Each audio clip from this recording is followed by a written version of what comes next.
Севастополь обстреливали, и нашу деревню обстреливали, хорошо помню. Мы игрались, сзади дома каким-то образом прятались. При мне, когда мы игрались, при мне одному мальчику попала пуля. Его тут же отвезли в поликлинику и уже оттуда мертвые привезли. Когда немцы отходили, а русские наступали, нас мама отвела под горы.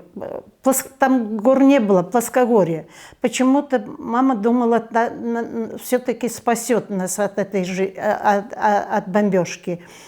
Должны были, корабли стояли на море, мы же недалеко было от этого моря. Корабли на море стояли, все думали, что это немецкие корабли, встречают русских.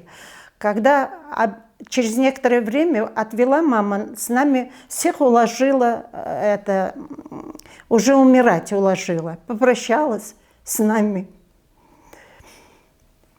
Тут объявили, что, оказывается, это не немецкие, немцы отошли, а это русские тоже корабли на море. И пришли, нам сказали, и мы вышли, оттуда вернулись к себе и увидели, уже русские занимают нашу деревню. Мы на дорогах стояли, встречали их, радовались, что русские вернулись.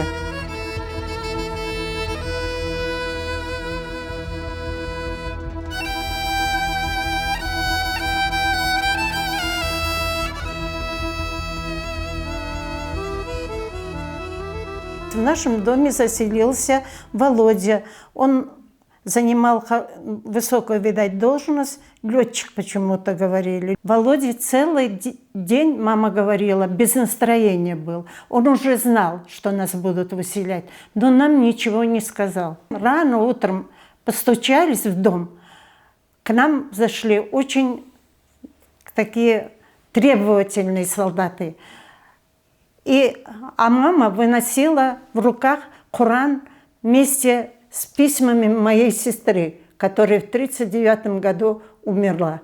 И вот один из солдат у мамы забрал этот Коран. И мама расплакалась. Вот этот солдат, наш военный солдат, который жил у нас, Володя, вышел, забрал у них из рук этот Коран вместе с фотографиями. Она очень расстроилась. Единственное, на нас, на всех, одно теплое одеяло взяла она. И, наверное, кое-что одевать из одежды.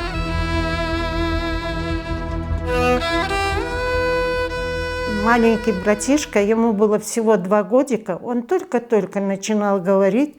Всю дорогу у мамы просил джантах, кубеты. Джантах хочу, джантах, всю дорогу. В дороге нас вроде бы кормили. Давали такую бурду, суп из галушки называлось по-русски. Каждая галушка с кулак было. Мне маму очень жалко.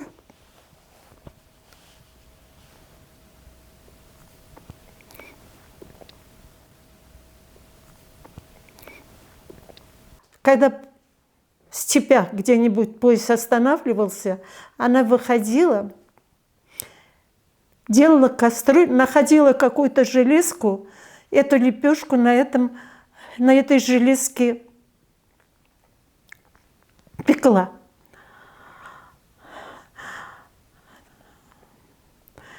Однажды она не успела сесть в поезд. Мы так переживали за нее. Потом, в конце концов, видать, на самый задний вагон она села, потом по пути пришла, нашла нас.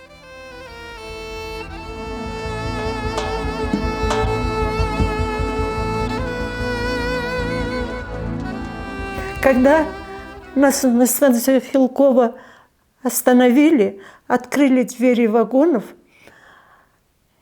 братишка мой Эльвис, ему всего 2 годика было. И он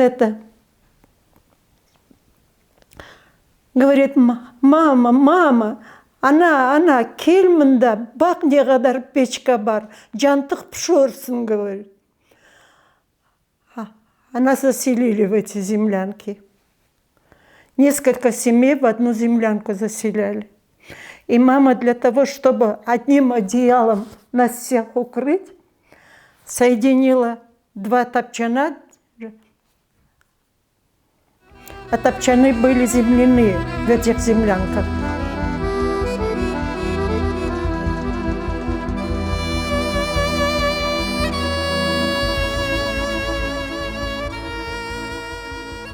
Она, когда начала работать, она пришла, принесла хлеб свежий, испеченный.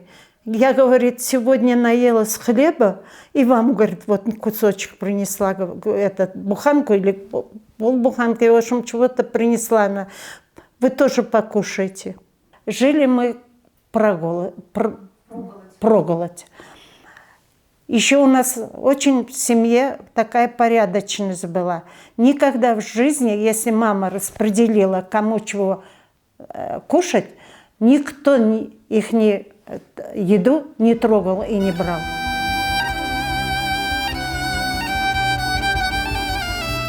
Объявили победу,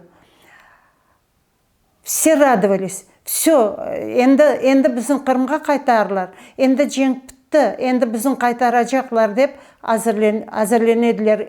Вақыт, как на чемоданах сидели. Бүгін кетежеміз, ярын кетежеміз, біздің ошибкамен мында жіберділер, қайтажамыз Қырымға деп.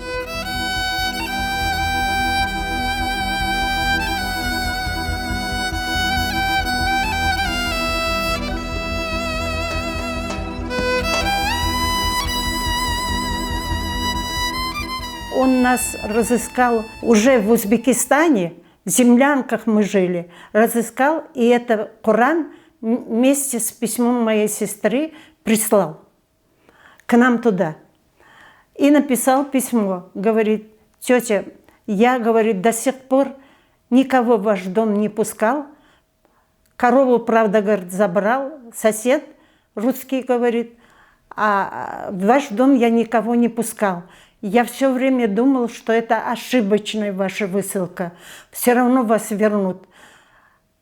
Но, говорит, сегодня мы, говорит, уже уходим из деревни. Я, говорит, двери ваши закрыл на замок.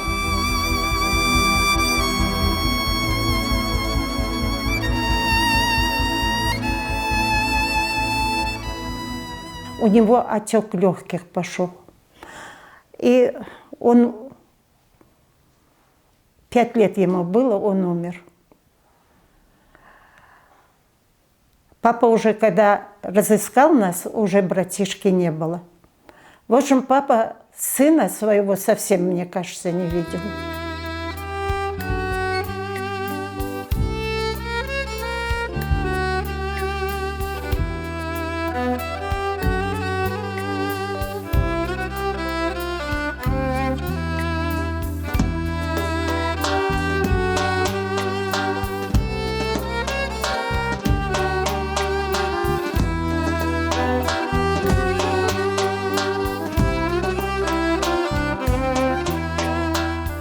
Анамны кетірдім Қырымға. Анам, когда не вақыт евлерін көрді, до того жібергенлер евлерін псыр, иқық. Прямо азбарда юре ярамай болды анама, иқылды. И больше после этого анам Қырымға алып кеткенім жоқтар. Бұға пек қиын. Тяжело ей это было все.